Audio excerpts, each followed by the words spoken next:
Le recensement biométrique pour sécuriser encore plus les réfugiés et leur offrir de bien meilleures conditions de prise en charge. L'opération est en cours depuis ce lundi. C'est une initiative de l'UNHCR et du CONAREF, la Commission nationale pour les réfugiés. Un commerce qui prospère. Du côté de Banfora, la confection de meubles à partir du bois local. De jeunes menuisiers s'adonnent à cette activité depuis plus de 10 ans et font de bonnes affaires. Lazare Pouya nous le dira dans ce journal. Et puis nous irons à la découverte de vieilles habitations logées dans une grotte à Lumana à la suite de Luc Adol Tiao, le Premier ministre. Ce sont des vestiges qui replongent dans l'intimité de la vie du passé et qui interrogent le présent. Madame, Monsieur, bienvenue à cette session d'actualité. Merci de nous suivre. Une nouvelle manifestation de rue dans la capitale, dans le quartier Kilouin, sur l'axe Ouagadougou-Bobo-Dioulasso. On a assisté dans la matinée à un blocus de la voie qui mène à Bobo-Dioulasso. La raison du mécontentement de la population, la mort d'un jeune garçon arrêté par la gendarmerie dans le cadre d'une plainte relative à la recherche d'une fille partie en fugue.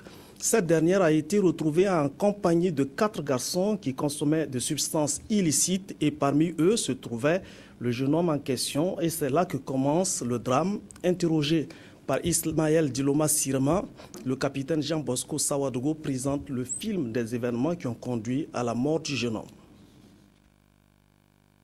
Suite à une plainte formulée par un citoyen du fait que sa fille a fugué pendant 48 heures et s'est retrouvée avec des consommateurs de drogue au niveau de Marcoussis.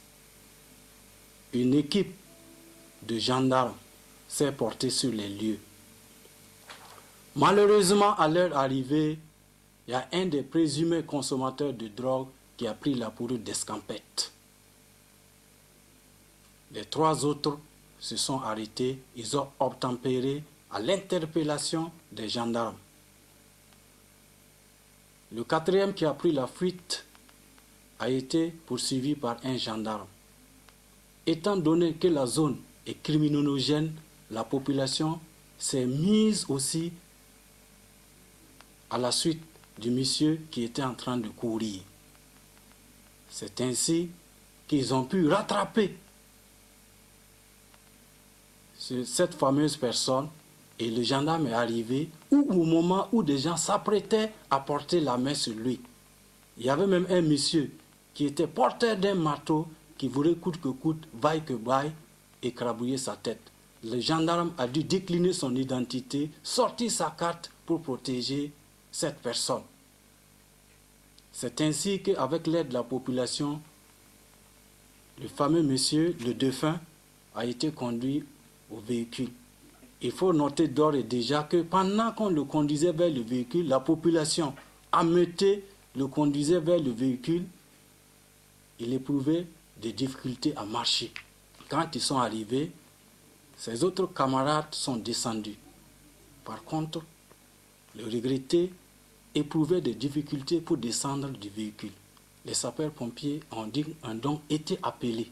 Ils ont tenté, avec leur appareillage, de le réanimer. Mais ce n'était pas possible. Monsieur Ouedraogo Moumni venait de tirer sa révérence. À la suite de ça, le 15, pour lever tout doute, j'ai joint personnellement la famille et je les ai invités à la SR pour une rencontre.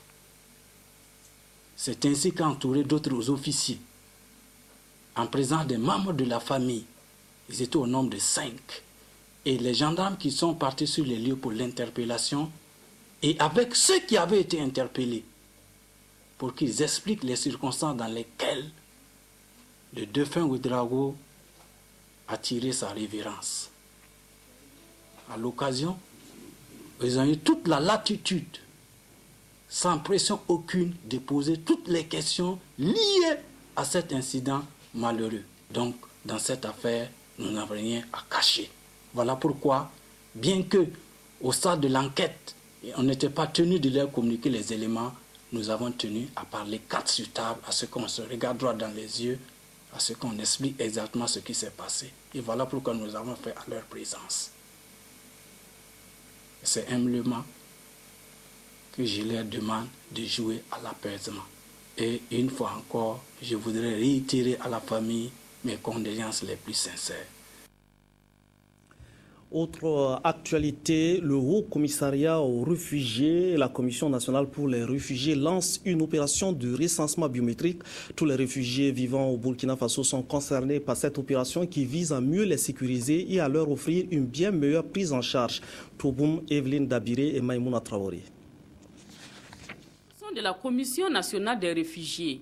Pour cette année 2013, le nombre de réfugiés vivant au Burkina Faso est estimé à 50 000 et ils sont de 13 nationalités différentes. Cette opération de recensement est une initiative de la Commission nationale pour les réfugiés et de l'Agence des Nations unies pour les réfugiés. Elle permettra d'avoir des informations précises sur leur situation. L'opération nous permettra de raffiner notre base de données et de mieux connaître et de mieux cibler nos bénéficiaires qui sont les réfugiés et les demandeurs d'asile présents au Burkina Faso. Ils peuvent attendre meilleure protection, protection internationale et assistance multisectorielle qui couvre la protection légale et juridique, donc la documentation, la reconnaissance du statut de réfugié au Burkina Faso selon les conventions que le gouvernement a signées. Il est certain qu'avec les résultats qu'on aura obtenus, nous pourrons dire avec exactitude, voilà, nous avons tant de réfugiés au Burkina Faso. Et cela, en même temps, contribue à faciliter le travail de protection, la mission de protection qui relève du gouvernement et du HCR. Parce que lorsque vous ne connaissez pas quelque chose, il est bien évidemment difficile de le contrôler, encore moins de le gérer avec efficacité. L'opération consiste à vérifier l'identité, l'effectivité de la résidence, la situation sanitaire et familiale. Ce qui est derrière ça, nous les réfugiés, nous ne connaissons pas. Nous nous faisons selon ce qu'il nous dit de faire pour être en règle avec le gouvernement burkinabé. Mais s'il y a quelque chose derrière ça, en tout cas, si ce n'est pas Dieu et eux, en tout cas, nous les réfugiés, nous ne connaissons pas. Le recensement se poursuivra jusqu'en fin octobre et les données seront disponibles dès le mois de novembre. Une excursion pour revisiter l'histoire des cascades à travers les vestiges de vieilles habitations taillées dans une grotte dans la commune de Lumana. Après avoir gravi le mont Tinakourou, le Premier ministre Luc Adolphe Thiaw était invité par le RECIDEC, le réseau Citoyenneté et Développement des Cascades, à prolonger ses moments de loisirs en visitant ces constructions anciennes. Le reportage de Ahadi Sandamba. Rassurez-vous, il n'a pas mal aux pieds, mais c'est la situation qui le recommande. Luc Adolphe Thiaw se sert de ce bâton pour accéder au site de Niassorni. Niassorni est un village niché dans des falaises dans la commune de Lumana. Ici, c'est une colline d'environ 400 mètres d'altitude sous laquelle se trouvent des habitations datant de plusieurs siècles qui font l'objet du tourisme. Avec l'aide donc du guide, le chef du gouvernement et sa délégation ont pu visiter le site.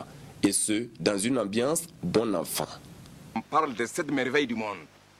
Pourquoi pas parler des 7 merveilles du Burkina Faso? Et je suis sûr que ce site de Niassorni est sincèrement un site atypique. Parce que ça fait des siècles qu'un peuple vivait dans ces montagnes. Ils ont réussi à construire une architecture très très originale. Et je pense que ça doit faire la fierté du Burkina Faso. C'est quand même, souvent on pense qu'il faut aller très loin pour faire du tourisme. Mais là, je viens de découvrir qu'on peut y passer de très bonnes vacances. Et je voudrais vraiment féliciter les populations de ce village qui ont pu préserver ce site qui est encore pratiquement intact à l'état naturel. Et en faire à la fois, c'est voir un lieu de souvenir, un lieu pour la mémoire du peuple Ouara, mais aussi en même temps un site ouvert au public et qui permet donc de découvrir ce lieu fantastique. Donc vraiment, je ne peux qu'encourager les Burkinabés à chercher l'occasion de découvrir ainsi des sites naturels. Et ça nous change beaucoup des grandes villes où nous vivons. Il y a beaucoup de pollution, il y a beaucoup de bruit. Et là, vraiment, je suis très, très, très heureux d'avoir eu donc l'occasion de venir ici à Niassorni. Selon le guide, ces habitations servaient de refuge au peuple Ouara pendant les guerres tribales. La dernière personne aurait quitté les lieux dans les années 1980 et depuis, le site attire de nombreux visiteurs. et au Premier ministre d'appeler à la sauvegarde ainsi qu'à la promotion de ce site touristique. Les paysans du Yoba et du Poni ont reçu ce lundi la visite du ministre de l'Agriculture et de la Sécurité alimentaire.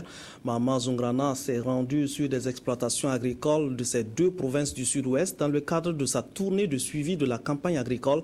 Le ministre ne s'est pas arrêté à ces deux provinces. Il a séjourné également dans la Bougriba où il a remis du matériel de transformation du manioc aux femmes de l'Union provinciale des transformatrices. Sébastien Zongo. À Bangolo Théon, dans la commune de Oronkwa, dans le Yoba, Siotiero Yen a eu l'honneur de présenter au ministre en charge de l'agriculture et à sa délégation ses 9 hectares de maïs au stade de montaison et piaison, de sorgho et de mil en montaison et de coton en floraison-capsulaison, le tout dans un état phytosanitaire jugé bon. À l'escale de Diebougou, Mahama Zungrana a remis une unité de transformation à l'Union provinciale des transformatrices du manioc de la Bouguriba. On pouvait produire dans la semaine peut-être 3 cuvettes d'attiqué comme ça, plus les autres mets faits à base de manioc là. Mais maintenant, j'espère qu'avec l'arrivée de cette unité-là, peut-être qu'on pourra couvrir tout le Burkina maintenant. Dans le Poni, au bas-fond aménagé de Tembio, dans la commune de Nako, 40 hectares de riz au stade de talage, montaison, entretenu par une centaine de producteurs, attendaient les visiteurs et surtout la pluie. À 1 kilomètre de là se trouve une autre réalité, un champ de 7 hectares de maïs et de manioc prêts à être récoltés. Ce sont les matériels qui me permettent de travailler en plein temps. Et durant toute l'année, je produis, je récolte, je remets, je récolte, je n'attends pas la pluie pour travailler. Moi, je travaille avec des motopompes, comme j'ai l'avantage que le ministère subventionne le matériel d'exor. Donc, j'ai autour du fleuve Poni, là, j'ai 65 hectares que j'irrigue avec 11 motopompes. La pluie qui a arrosé la délégation ministérielle est source d'optimisme quant à la suite de la saison agricole dans la région, malgré un début difficile. L'espoir est permis. Avec la reprise de la pluviométrie depuis la première semaine de juillet, nous avons vu des plans qui présentent vraiment une situation quand même satisfaisante. Donc il reste vraiment à espérer vraiment que les pluies puissent se poursuivre en étant bien réparties aussi bien dans le temps que dans l'espace. Espérant que le ciel entende, la région du Sud-Ouest annonce une production de plus de 380 000 tonnes de céréales et plus de 60 tonnes d'autres cultures vivrières pour la campagne agricole 2013-2014. La tournée de suivi de la campagne agricole s'est poursuivie dans le centre-ouest. Là, les producteurs et leurs ministres se sont assis pour parler de moyens pour dynamiser la production agricole. Les producteurs attendent plus d'appui en équipement et en intrants agricoles pour produire plus. Les services d'agriculture ont besoin de moyens de locomotion et de cadres adéquats pour rendre efficace le travail d'accompagnement des producteurs. Reportage Karim Patrick Namono. Ce cadre d'échange, les producteurs de la Sicile et du Ziro l'attendaient. Sans langue de bois, ils ont sollicité plus de soutien en équipement et en intrants agricoles pour accroître la productivité dans la région du centre-ouest. Par contre, les collaborateurs régionaux de Mahama Zungrana ont, eux, des préoccupations relatives à la scission de leur ministère de tutelle. Nous sommes, compte tenu de l'exécuter au niveau de l'ancienne direction, nous nous sommes retournés à l'ancien CRPA où les bâtiments sont vétustes et également, comme il a fallu faire une répartition des moyens logistiques, nous nous retrouvons pratiquement avec un seul véhicule pour faire fonctionner la direction. Et les véhicules des directions provinciales datent pratiquement du PERSAP. Pour les agriculteurs, le secteur privé sera appelé à la rescousse, mais pour les collaborateurs directs, le ministère s'en chargera exclusivement. Nous avons un vaste programme d'appui à la vulgarisation agricole qui nous permettent chaque année d'acquérir un certain nombre de moyens de locomotion, notamment des motos, et aussi de pouvoir faire en sorte que ces moyens de locomotion soient accompagnés de frais de fonctionnement, parce que vous savez que le travail de vulgarisation, c'est un travail de mobilité. Les engagements pris, les regards des agriculteurs et surtout ceux des collaborateurs sont désormais tournés vers le ministère de l'Agriculture et de la Sécurité alimentaire. Le bois local sert à faire des meubles. Depuis 10 ans, des jeunes de Banfora réalisent cet exploit et les produits sont bien appréciés des clients. Lazare Pouya s'est intéressé à ce commerce prospère. Au secteur 4 de la ville de Banfora se mène une activité de menuiserie. Oumar Emassi exerce depuis 2000. Sa particularité, l'utilisation du bois local. Le bois que vous trouvez ça derrière nous, on coupe ça dans la forêt. On quitte ici, on rentre dans la forêt et puis on prend contact avec les forestiers qui nous libèrent au moins un constat. Ils partent regarder si on peut couper. Bon, après leur constat, on part couper ces bois, on fait le transport, on vient, on dépose ça, nous scions ça, on utilise ça sur des meubles pour donner aux clients. Selon lui, le bois est acheté à Soubayandougou et dans les forêts de Yindini et de Nyangolo. Ce sont des arbres abattus par les producteurs, nous affirme Oumar. Puis, il discute avec ses paysans et les achète de 25 000 à 30 000 francs CFA par chargement de camions de 10 tonnes. Par coup de chance, tu peux te retrouver avec un chargement de bonne qualité. Tu peux faire au moins 20 lits, 8 salons à rembourrer avec divers sièges à jardin. Non loin de l'atelier de Oumar Ema, celui d'Ali Soma. Pour lui, l'utilisation du matériel local est due au manque de moyens. Je n'ai pas les moyens, je cherche des matériels locaux pour me débrouiller. Ouais. Et bon, concernant nos bois aussi, c'est des trucs, je sais que bon, ça donne de l'importance aux gens. Les gens adorent. Tout comme le précédent, les articles de Soma se laissent admirer par les clients. Nous, on fabrique tout. Des chaises, des lits, des bibliothèques, des gardes. Ce qui est un meuble bois. Ali dit s'approvisionner du bois local au niveau de la société de scierie à Banfora. Quand c'est une tracteur, à 150 comme ça, la personne peut vous donner. Quant au camion, c'est de 300 en avant, quoi. Les clients de ces deux menuisiers sont des revendeurs, généralement en provenance de Ouagadougou, de Houndé, de Sidiradougou, de Nyangologo, de Bobo-Dioulasso et de Banfora. Il y a également des individus qui apprécient positivement le travail fait par ces menuisiers. J'ai pris un lit avec lui et avec un chaise à jardin. En tout cas, moi, personnellement, j'ai apprécié le travail qu'il m'a fait. J'ai pris des chaises de jardin avec lui. Mais j'ai pris ça à 25 000 francs. Et le travail m'a beaucoup plu parce que le bois est de qualité. J'apprécie beaucoup. À 36 ans, Oumar est marié, père de 3 enfants et emploie 4 agents dans son atelier. Le chiffre d'affaires tourne autour de 300 000 francs. Parce que l'électricité, le verre, le nuit, l'employé sont là. Bon, ce sont tous des salariés. N'emploie même pas les impôts avec le domaine public. Sincèrement dit, j'ai dit Dieu merci.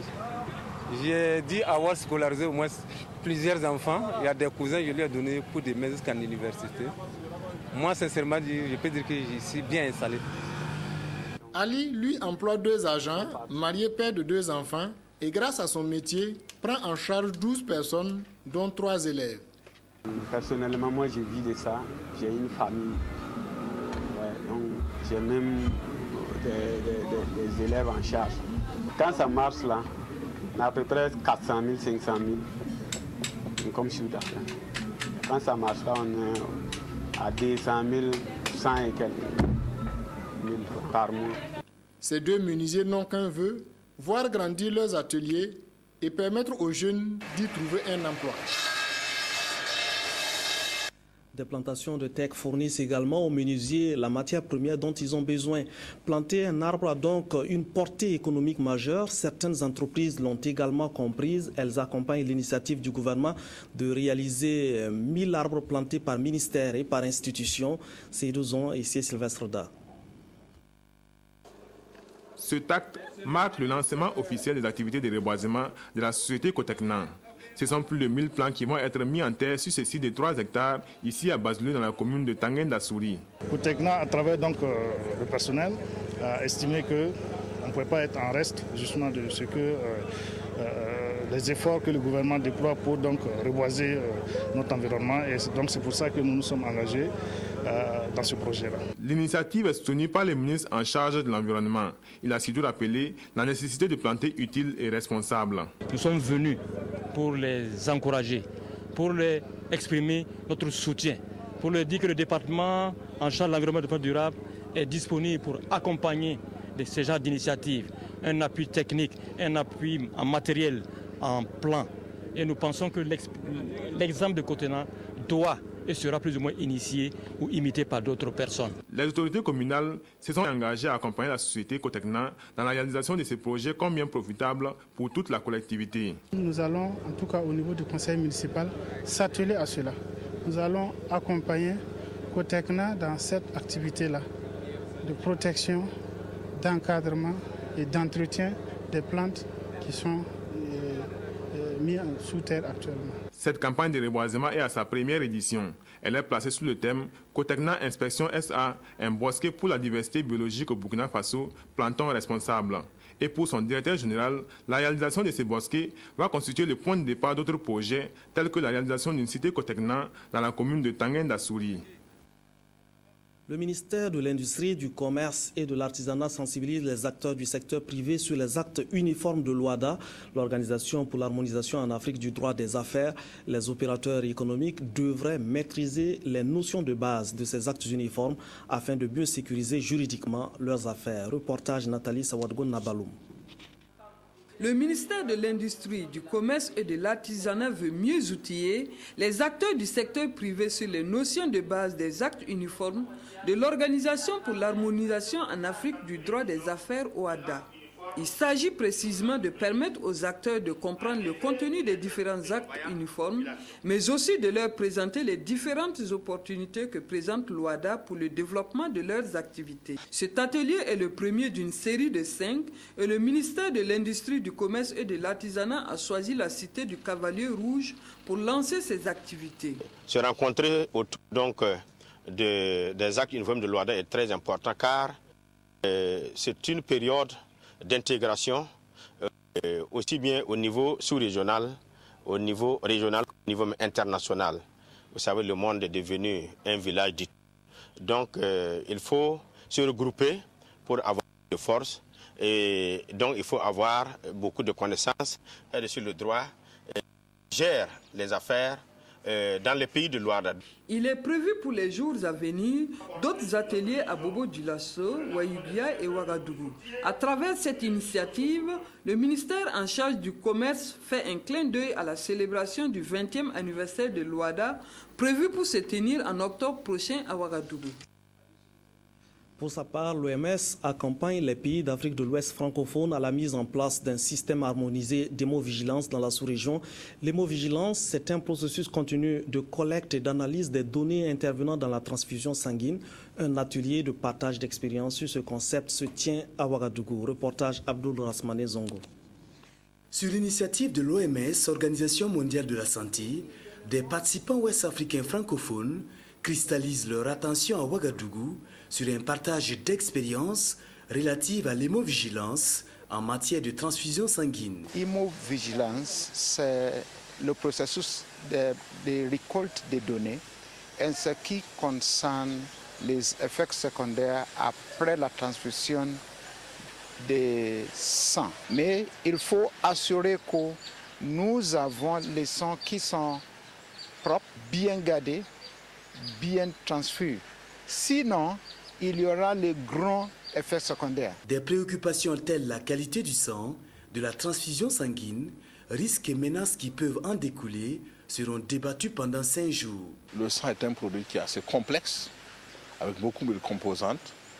Et s'il y a une moindre faille à quelque part dans la chaîne de traitement, vous pouvez avoir des conséquences désastreuses. Et là, il était important que, de nos jours, l'ensemble des pays puissent s'asseoir pour échanger leurs expériences en la matière, pour voir comment surveiller davantage les patients qui reçoivent du sang, pour voir si ces patients-là ne développent pas des effets indésirables, pour voir s'il n'y a pas de conséquences fâcheuses liées à la transfusion sanguine. De cette rencontre sous-régionale, devront sortir des recommandations en même de contribuer à l'instauration d'un système harmonisé d'hémovigilance. À Ouroudara, c'était les grandes retrouvailles entre ressortissants pour 72 heures de partage, de solidarité et d'action pour le développement. On a planté des arbres fruitiers pour donner plus d'allant à la cité du verger. On a organisé également des conférences sur les potentialités économiques du Kénédougou. L'initiative était portée par la cellule jeune de l'Association pour le développement économique, social et culturel de Ouroudara, ADESCO. Au reportage, Sanouan Christine Koulibaly. Dans son combat pour le développement à la base, les premiers responsables de la commune de Ouroudara peuvent compter sur les fils et filles, tant à l'intérieur qu'à l'extérieur de la commune, foi de l'ADESCO, l'association pour le développement économique, social et culturel de Ouroudara. Une association qui a sonné le rassemblement de sa frange jeune dans la cité du Verger pour 72 heures de renforcement des liens de solidarité, d'entraide mais surtout de réflexion sur les problèmes de développement de la commune. Le Burkina Faso est lancé dans le processus de décentralisation.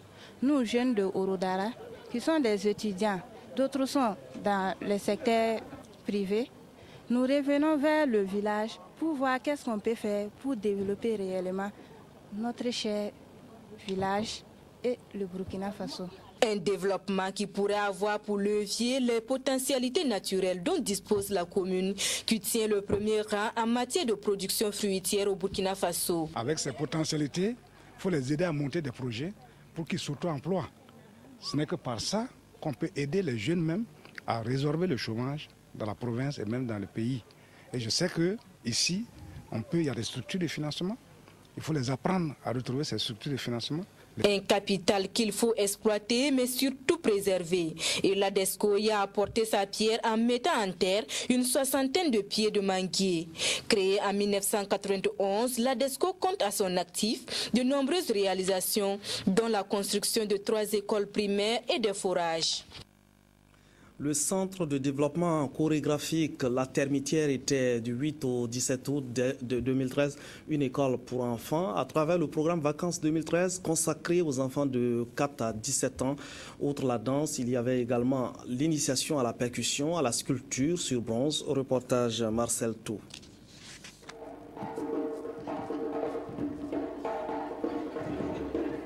Par des pas de danse, ces enfants montrent ce qu'ils ont appris à Vacances Danse 2013, une école qui initie les tout-petits à la culture burkinabé à travers la danse, la percussion et au modélage du bronze.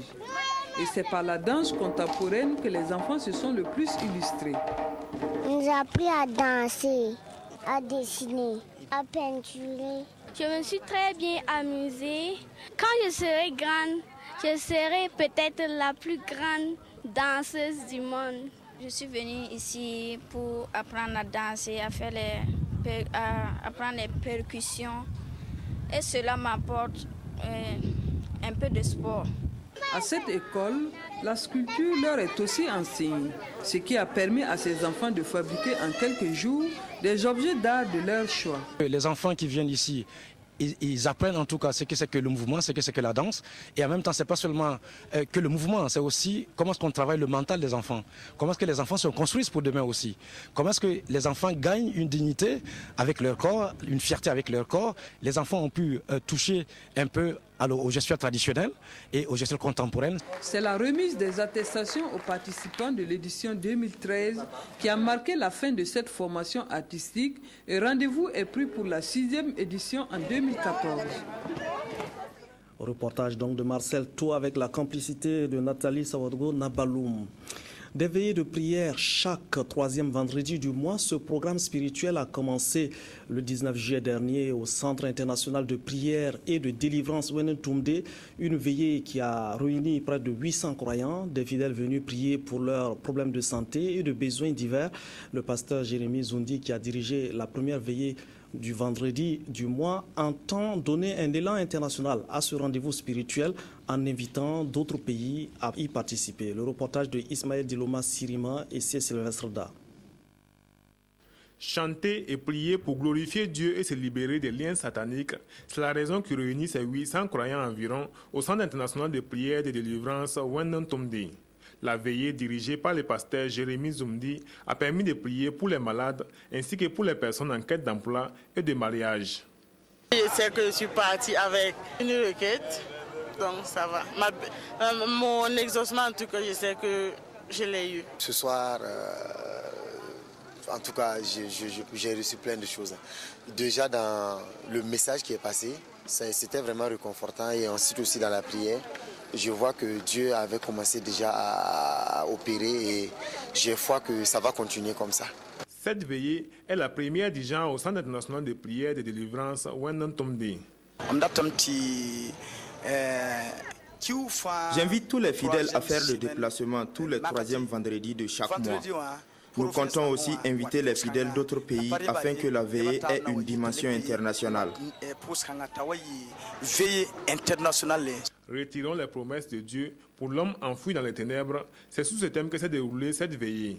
La prochaine est prévue pour la nuit du 23 au 24 août 2013. Après 6 ans d'interruption, l'ex-tournoi des 5 nations reprend du service et prend la dénomination de tournoi international de football féminin de Ouagadougou au Tifo. Le match d'ouverture de l'acte 8 du Tifo s'est joué samedi dernier au stade municipal. Les princesses du Burkina ont été sans pitié contre l'AS communale du Niger. Résultat, 8-0. Le dimanche, c'était au tour de l'AS Mandé du Mali de venir à bout des représentants du Togo. Reportage Modeste Ouedraogo. C'est sans doute l'une des images fortes de la reprise du désormais tournoi international de football féminin de Ouagadougou. Des supporters burkinabés et nigériens logés à la même enseigne pour pousser les leurs à la victoire. Un soutien beaucoup plus bien reçu par les princesses de Burkina Faso qui n'ont eu besoin que de 5 minutes de jeu pour trouver le chemin des filets. La capitaine Alimata Rabo montre la voie à ses coéquipières. Sonné très tôt, les filles de l'Est communal du Niger ne parviennent pas à revenir dans la partie et subissent le match. Elles encaissent même 3 autres buts en 3 minutes. Nadège Nésien signe le 4-0 pour les princesses. Un score qui n'enlèverait rien à l'ambiance nigéro-burkinabé dans les tribunes. La seconde période n'est pas moins pénible pour l'Est communal. Les princesses sont insatiables quand il s'agit de scorer et à la 46e et 68e, Alimata Rabo passe le témoin des buts à Jeanne d'Arc Sib pour son doublé. 6-0 pour les princesses de Burkina Faso. Alimata Rabo parachève son festival de buts à la 91e minute pour le 8-0 et est désignée du coup meilleure joueuse du match. C'est ainsi parti pour le Tifo, mais cette 8e édition a mal. Pas de sponsors, pas d'accompagnement, pas de soutien. Mais le tournoi a quand même démarré. Le tournoi a démarré. Vous connaissez les Burkinabés, non? Rien d'impossible. Et je sais que les Burkinabés ont un grand cœur. Ils savent que le tournoi a commencé. Ils savent qu'on va jouer ensemble. C'est l'honneur du Burkina. Il faut qu'ils nous aident à terminer le tournoi. La voie de la victoire tracée par les princesses a été suivie par l'AS Mandé du Mali en jaune le lendemain au stade de René Mounori. Les Maliens ont passé 4 buts à l'Athlétique du Togo qui a bénéficié au passage d'un but offert par leur adversaire. Cette information, avant de nous quitter, des courts-circuits viennent juste de se produire sur des poteaux électriques de la Sonabel au rond-point des Nations Unies. Pour l'instant, l'origine de cet incident n'est pas identifiée. Lorsque notre équipe de reportage quittait les lieux, les éléments de la Sonabel ont pu circonscrire le danger. Pas d'inquiétude donc. Jean-Baptiste Ki, chef de service maintenance et réseaux et travaux à la Sonabel, donne de plus amples informations au micro de Nicolas Zigali. Nous n'avons pas encore la cause exacte, voilà, mais on a isolé la zone pour le moment, pour des raisons sécuritaires, et on va maintenant procéder au dépannage. Ça veut dire que les gens seront privés d'électricité dans la zone ou bien ils auront toujours l'électricité? Dans un premier temps, on a isolé toute la zone, et maintenant on va circonscrire la zone à problème, et maintenant là on va dépanner la panne en question. Et ça peut être effectivement dû à l'action humaine ou alors à toute autre cause, la chaleur ou bien une détérioration du matériel. Voilà. Donc on n'a pas encore la cause précise. Donc il ne peut pas être affirmatif là-dessus. Nous viendrons avec plus de détails sur cet incident. C'est la fin de cette édition. Merci de nous avoir suivis.